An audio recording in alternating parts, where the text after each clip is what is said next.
Let's talk about a couple cool events. Let's geek out for a minute, especially like the geekiest event. Anything that Pat Gelsinger hosts is going to be super geeky, and that's his core, man. He loves talking about the tech and the vision and the roadmap. Intel, the innovation event or the On Developer event, did not disappoint. Some serious announcements really widely across the portfolio. Pat, hog this one. Take it as far as you want to take it, and I'll try to find the scraps.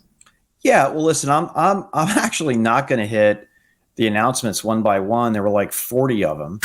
I think what I want to do is just set the table on why something like this is even relevant. So if you look back over the last 5 years, Intel has lost revenue and unit share to folks like AMD, and compute has broadened, and NVIDIA, from a training perspective, has gobbled it up.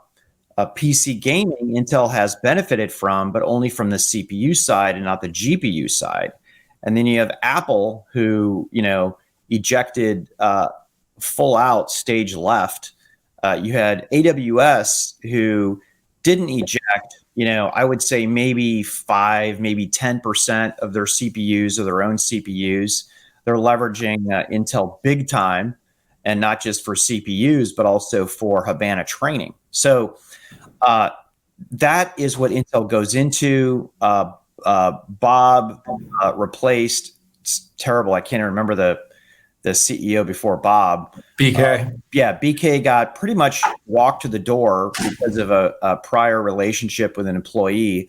Bob comes in, the CFO, likely taking the company down a path that was to get out of some of its fabs, at least. That didn't work.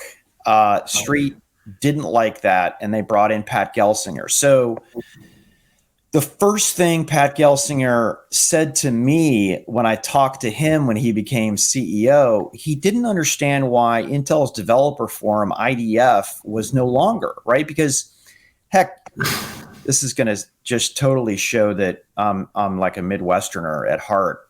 You couldn't swing a cat in the last 5 years without hitting a developer event, whether it's AWS, whether it's Samsung, whether it's Apple, and who doesn't have a developer event?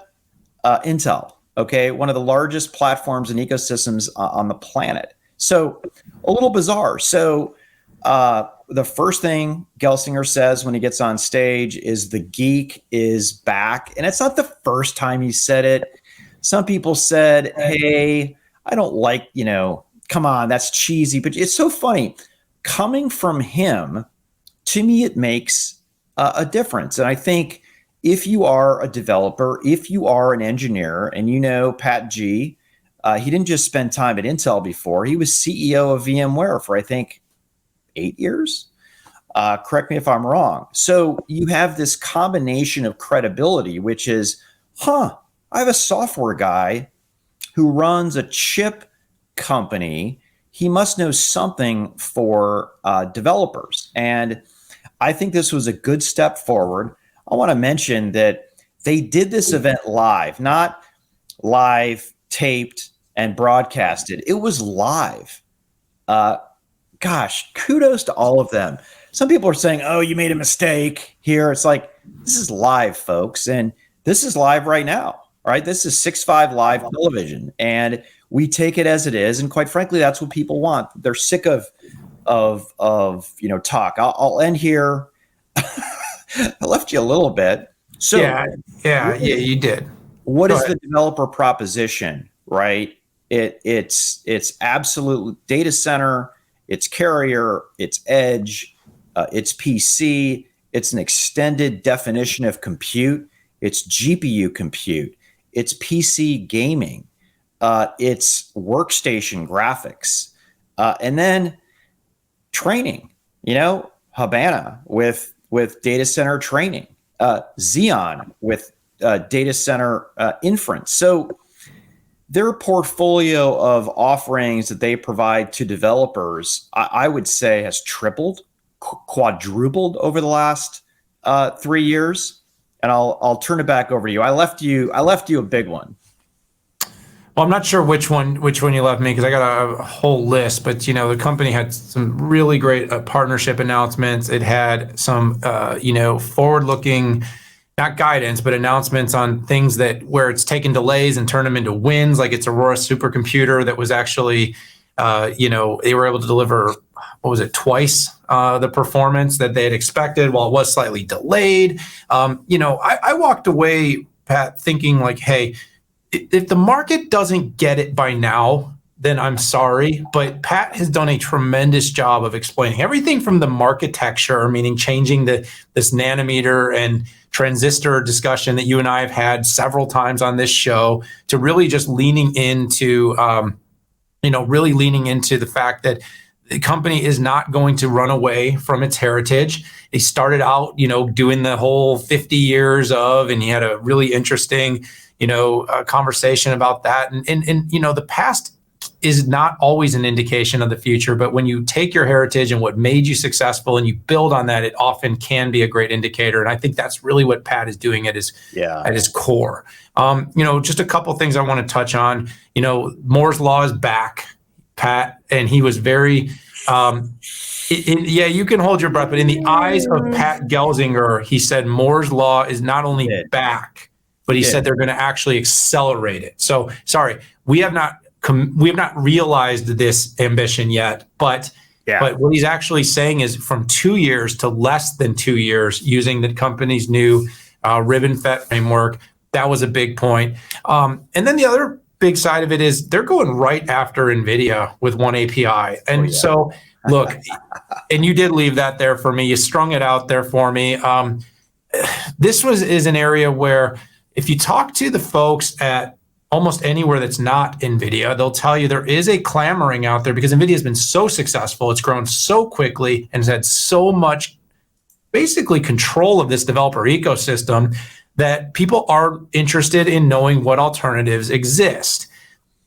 One API is really being built in such a way where people that are looking for choice, they're looking to develop for the future, heterogeneous compute. They can build it on one API. And this has been the promise. We've said, Pat, and you and I have been pretty critical of its AI strategy, but you're starting to see the pieces come together, whether it's been discrete GPUs, whether now it's one API, whether, it's having a vast developer ecosystem that people can build on, Pat. I think they're prioritizing data science, meaning they're not just looking at it from an AI standpoint, but they're looking at that developer community, what that developer community can do. And the other thing too, Pat, is things that caught my attention. And sorry, this is almost like, it's almost hard to stay on topic because there were so many different announcements. Yeah. But the partnerships with Microsoft, and then the partnerships with Google. So you've got an IPU, you've got Mount Evans, and you've got partnering with Google, clearly trying to compete with everything from Nitro to Marvell and NVIDIA's DPU strategy. Yeah. That's a big one. And that's obviously taking compute and taking resources and making sure that they're applied to network security, storage, and general purpose computing correctly. Big move, big partnership with Google. And that's going to be important for Google Cloud, by the way, which we circle back to be able to compete with what AWS is doing with Nitro. And then, Pat, you and I had the chance to talk with, Panos Panay and Gregory Bryan, GB, as he affectionately is called too. And by the way, they're really building a partnership around one API around to compete with the M1 the developer ecosystem. And they want to be able to bring products together running on Windows, running on Intel, that are going to excite the market and compete with the ARM-based architecture of M1. I'm looking at my 1,600 word breakdown, and I'm thinking through this. There is so much here, Pat. This could have almost been an episode in itself if we really wanted to get into the techno specs.